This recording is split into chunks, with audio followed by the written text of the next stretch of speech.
ఒక భార్య తన హస్బెండ్తో ఇలా అంటుంది, ఏమండి ఒకసారి నా మాటలు జాగ్రత్తగా వినండి. మనకున్నదే ఒకే ఒక్క కూతురు. తనని గొప్పగా చదివించాలి, ఘనంగా పెళ్లి చేయాలి. మనలా తన జీవితం ఇలా అవ్వకూడదు. ఈ రోజుల్లో పిల్లల్ని పెంచి పెద్ద చేయాలంటే అది మామూలు విషయం కాదు. అది మీకు కూడా తెలుసు. ఇంటికి దీపం ఇల్లాలే అంటారు కదా, అలాంటి ఇల్లాలే వాళ్ళ ఫ్యామిలీ కోసం ఎంత ఆలోచిస్తుంది అని అనిపిస్తుంది కదా. కానీ నిజానికి ఆమె ఒక క్రిమినల్. ఎస్, ఆమె ఒక క్రిమినల్. కట్టుకున్న భర్తకి ఇలాంటి మాటలు చెప్పి అతన్ని బ్రెయిన్ వాష్ చేసి తన భర్త కిడ్నీని అమ్మించి ఆ కిడ్నీ నుంచి వచ్చిన డబ్బులతో తన ప్రియుడితో కలిసి ఎటో వెళ్ళిపోయింది. ఇలాంటి నిజ జీవితంలో జరిగే విషయాలను సగటు మనిషి ఖచ్చితంగా తెలుసుకోవాలి. అసలు అంత చేయడానికి వాళ్ళ వైఫ్ వ్యూహం ఏంటి, తన ప్లానింగ్ ఏ విధంగా చేసింది, దీంట్లో ఎవరెవరు పాలు పంచుకున్నారు, ఇవన్నీ కూడా కళ్ళకు కట్టినట్టు 10 నిమిషాల్లో మీ ముందు పెడతా. మీరు ఇక్కడ వరకు వచ్చి నా వీడియో ఓపెన్ చేసి చూసారంటే ఏదో ఇన్ఫర్మేషన్ ఉందనే కదా. అవి ఇవి న్యూస్ ఛానల్స్ చూసి అర్థం కాక చెప్పిందే చెప్పి స్క్రోల్ చేస్తూ ఉంటారు. నేను మీకు ఆ ఇన్ఫర్మేషన్ అండ్ ఆ సాటిస్ఫాక్షన్ నేను మీకు ఇస్తా. దానికి మీరు చేయాల్సిందల్లా ఒకటే, మారి అప్డేటర్ అని నా పేరులో నా ఛానల్లో ఉంటే సరిపోతుందా? మీరు అప్డేటెడ్గా ఉండాలి కదా. అందుకోసం మీరు వెంటనే మన ఛానల్ని సబ్స్క్రైబ్ చేసుకోండి. చేసుకున్నారుగా? ఇక వీడియోలోకి వెళ్దాం. ఇది పశ్చిమ బెంగాల్ రాష్ట్రం హౌరా జిల్లాలోని సంక్రైల్ పట్టణంలో సంజయ్, మమత అనే ఇద్దరు భార్యాభర్తలు. వారికి 12 ఏళ్ల ఒక పాప కూడా. ఈ వీడియోని ఎక్కడ కూడా స్కిప్ చేయొద్దు. ఇప్పుడే మనం క్యారెక్టర్స్లోకి వెళ్ళిపోతున్నాం. ఈ సంజయ్ అనే వ్యక్తి రోజు వారి కూలి పనులు చేసుకుంటే కానీ ఇల్లు గడవదన్నమాట. వీళ్ళ ఆర్థిక స్తోమత ఇంత ఉన్నా కూడా వారికున్న ఆ పాప కోసం, తన భవిష్యత్తు కోసం ఈ సంజయ్, మమత ఈ భార్యాభర్తలు ఇద్దరు రోజు ఇలా మాట్లాడుకుంటూ ఉంటారు. మన కూతురిని బాగా చదివిద్దాం, తనకి మనం ఓ మంచి తల్లిదండ్రులుగా ఒక మంచి లైఫ్ని అయితే ఇవ్వాలి, తను మనలా కష్టపడకూడదు కదా. ఈ విధంగా ప్రతి ఒక్క తల్లిదండ్రులు ఆలోచిస్తూనే ఉంటారు. మరి ఇక్కడ చూస్తే వారి ఆలోచన అయితే బాగానే ఉంది. ఈ సంజయ్ని చూస్తేనేమో తను సంపాదించే సంపాదన మొత్తం ఆ రోజు తినడానికి మాత్రమే సరిపోతుంది. ఇలా అయితే బాగా డబ్బు ఎప్పుడు సంపాదించాలి, తన కూతురికి మంచి లైఫ్ ఎప్పుడు ఇవ్వాలి అలా అనుకుందో ఏమో. ఏ భార్యకి రాని ఆలోచన సంజయ్ భార్యకి వచ్చింది. అదే ఆ మమత గారికి వచ్చింది. ఆ వచ్చిన ఐడియా ఏదైతే ఉందో దానిని తన భర్త అయిన సంజయ్తో చెప్పడం స్టార్ట్ చేసింది. మీ సంపాదన చూస్తేనేమో ఇల్లు గడవడానికే సరిపోతుంది. ఇలా అయితే మన కూతురి జీవితాన్ని మనమే మన చేతులారా నాశనం చేసిన వాళ్ళం అవుతాం. అందుకని మీకున్న 2 కిడ్నీలలో ఒక కిడ్నీ అమ్మేయండి అని చెప్పింది మమత. మీరు సరిగా విన్నారో లేదో, ఇలాంటివి మనం ఎక్కువగా సినిమాల్లో మాత్రమే వింటాం, చూస్తాం కూడా. ఇక స్టోరీలోకి వెళ్తే మొదట సంజయ్ తన భార్య చెప్పిన మాటని అంగీకరించలేదు. సంజయ్ ఇలా అంటున్నాడు, ఈ కిడ్నీ తీస్తే నేను పని చేయగలనా? నాకు శక్తి లేక అప్పుడు నేను మీకు భారం అవడం అవసరమా? ఎలాగోలా కష్టపడి డబ్బు సంపాదిద్దాం అని గట్టిగైతే చెప్పేశాడు. అంతటితో తన భార్య దీని గురించి ఆగలేదు. ప్రతిరోజు దీని గురించి చెప్తూనే ఉండేది. మరి ఈ సంజయ్ బాగా ఆలోచించి, నా భార్య చెప్పేది నిజమే కదా, నా కూతురికి మంచి జీవితం ఇవ్వాలి అనుకొని ఫైనల్లీ ఎలాగోలా తనకున్న కిడ్నీని అయితే అమ్మడానికి అంగీకరించాడు. ఈ మమత ఈ విషయం విన్న వెంటనే తనకి పట్టలేని సంతోషం అయితే వచ్చేసింది. తన భర్త మనసు మారక ముందే తనని ఇంకా బ్రెయిన్ వాష్ చేయడం స్టార్ట్ చేసింది. మీరు కొంచెం కూడా భయపడాల్సిన లేదండి. ఎంతోమంది ఇలా ఉన్నారు, ఒక కిడ్నీతో పనిచేస్తున్నారు. రేపు మీ కిడ్నీ అమ్మిన డబ్బుతో మన కష్టాలన్నీ తీరిపోతాయి, మన కూతురి భవిష్యత్తు కూడా చక్కగా ఉంటుంది. ఆ డబ్బు మొత్తాన్ని తీసుకెళ్లి బ్యాంకులో వేస్తే తన పెళ్లి నాటికి అవి వడ్డీ కూడా బాగా వస్తుంది. తన చదువుకి, తన పెళ్లికి, అన్ని ఖర్చులకి అవి సరిపోతాయి అని చెప్పేది. ఇక సంజయ్ ఏం ఆలోచించకుండా మన కష్టాలన్నీ తీరిపోతాయనేగా తన భార్య చెప్పింది. సో తను ఏం చేసినా మంచి చేస్తుంది అని చెప్పేసి తన కిడ్నీని ఇవ్వడానికైతే సిద్ధంగా రెడీగా అయితే ఉన్నాడు. ఆ తర్వాత రోజు తన ఇంటికి ఒక ఏజెంట్ని తీసుకొచ్చింది మమత. తన పేరు వచ్చేసి రవిదాస్. ఈ పేరును బాగా గుర్తుపెట్టుకోండి. ఈ కేసులో సెకండ్ క్రిమినల్.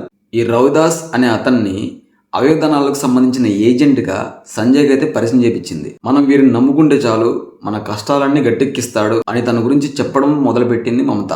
ఈ క్రమంలో రవిదాస్ సంజయ్ వాళ్ళ ఇంటికి ప్రతిరోజు వచ్చేవాడు. మమత, రవిదాస్ ఇద్దరు కలిసి బయటికి వెళ్ళి ప్రయత్నిస్తూనే ఉండేవాళ్ళు. దగ్గరగా 1 సంవత్సరం గడిచిపోయినా కూడా వీళ్ళిద్దరి ప్రయత్నం అస్సలు ఆపలేదు. సంజయ్ ఇలా అనుకునేవాడు, మా కష్టాన్ని తెలుసుకొని రవిదాస్ మా కుటుంబానికి ఎంతో అండగా నిలబడుతున్నాడు, మా కోసం ఎంతో హెల్ప్ చేస్తున్నాడు అని చెప్పేసి.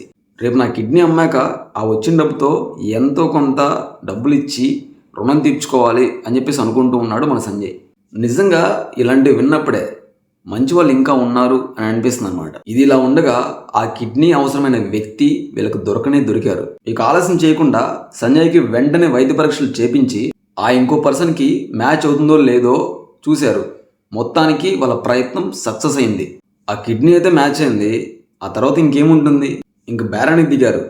ఆ కిడ్నీ ఇవ్వాలంటే మాకు 25 lakhs 25 లక్షలు ఇస్తే కానీ ఆ కిడ్నీని మేము ఇవ్వము అని చెప్పేశారు. ఆ అపోనెంట్ బాధితులు ఎవరైతే ఉన్నారో 25 lakhs మా వల్ల కాదు, మా స్తోమత ఇంతే, మేము కేవలం 10 లక్షలు మాత్రమే ఇవ్వగలం అనేసి వాళ్ళు చెప్పుకున్నారు.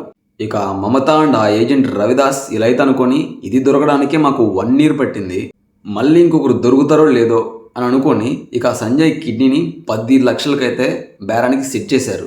ఇక ఈ విషయాన్ని వెళ్ళి సంజయ్కి చెప్పారు.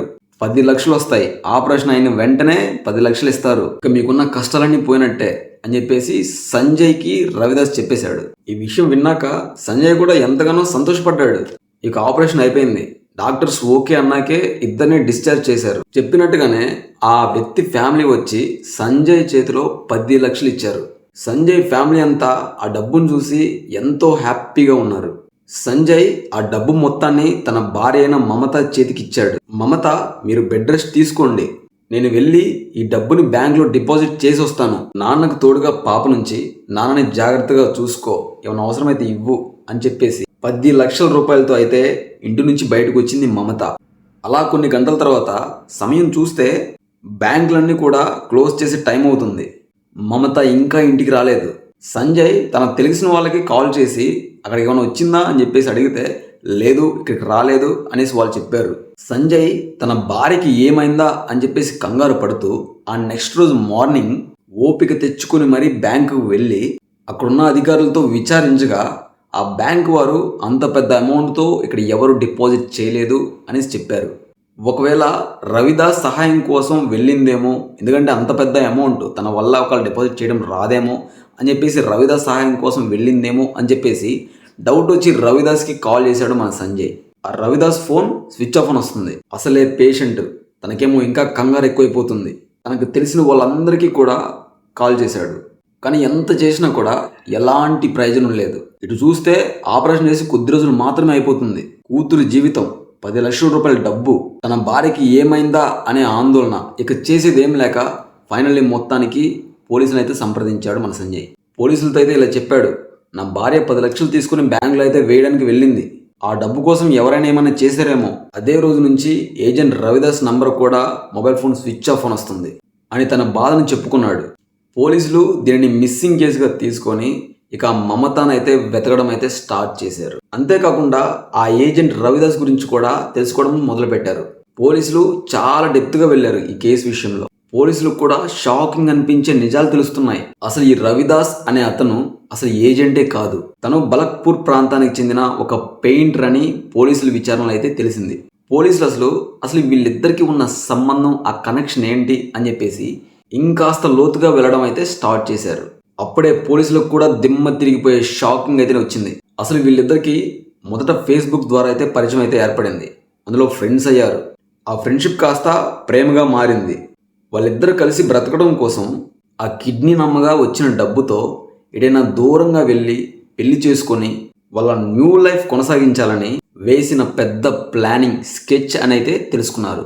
మొత్తానికి వీరిద్దరి గురించి తెలుసుకొని ఆ విషయాన్ని సంజయ్కి అయితే చెప్పారు పోలీసులు. అది విన్న సంజయ్కి ఒక్కసారిగా గుండె పగిలింది. ఆ సహాయం చేసిన రవిదాస్ తన భార్య ప్రియుడని ఎంతో కుమిలిపోయాడు. ఇంత జరిగినా కూడా సంజయ్, నా భార్య నాకు కావాలి, నా బిడ్డ మొహం చూసైనా సరే తను నాకు మళ్ళీ వస్తుంది అని చెప్పేసి ఆ ప్రదేశానికైతే కొందరు పెద్ద మనుషులతో ఇంకా పోలీసులతో అక్కడికైతే వెళ్ళారు. వీళ్ళని చూసిన మమత తలుపులను వెంటనే మూసేసింది. అయినా సంజయ్ తన తప్పుని మన్నించి మన కూతురి కోసమైనా నువ్వు రావాలి అని చెప్పేసి ఎంతో రోధించాడు. మమత దానికి అంతే బదులుగా కొంచెం కూడా తప్పు చేశాను అనే గిల్టీ ఫీలింగ్ లేకుండా, నువ్వు నాకొద్దు, త్వరలో నీకు డివైస్ ఇస్తాను అని భయం లేకుండా, నేను మాత్రం ఇక్కడి నుంచి రాను, ఏం చేసుకుంటావో చేసుకోపో అని చెప్పేసి అందరి ముందు అయితే తలుపు వేసింది. ఇక సంజయ్ చేసేది ఏం లేక ఇక నాకు నా కూతురికి పోలీసులే న్యాయం చేయాలి అని చెప్పేసి పోలీసులను కోరాడు. ఇక పోలీసులు చేయాల్సిన పనిని పోలీసులు చేస్తారు. ఇలాంటివి మీరందరూ తెలుసుకోవాలి. ఇలాంటివి ఎన్నో మీ ముందుకు తీసుకొస్తాను. అసలు నిజంగా కట్టుకున్న భర్తను బిడ్డను మోసం చేయాలి అని చెప్పేసి ఏ తల్లి కనిపిస్తుంది? ఆ మమతకి ఎలాంటి శిక్ష పడితే తను చేసింది పెద్ద తప్పు అనేసి తెలుసుకుంటుందో మీరేమనుకున్నారు కింద కామెంట్ బాక్స్లో కామెంట్ చేయండి. టైంతో పరిగెత్తాల్సిన సమయం ఇది. నేను చెప్పాను, మారి అప్డేటర్ అంటే నేను ఒక్కని కాదు, మనందరం. మళ్ళీ ఇంకో వీడియోతో మీ ముందుకు వస్తాను. అంతవరకు జై హింద్, జై భారత్.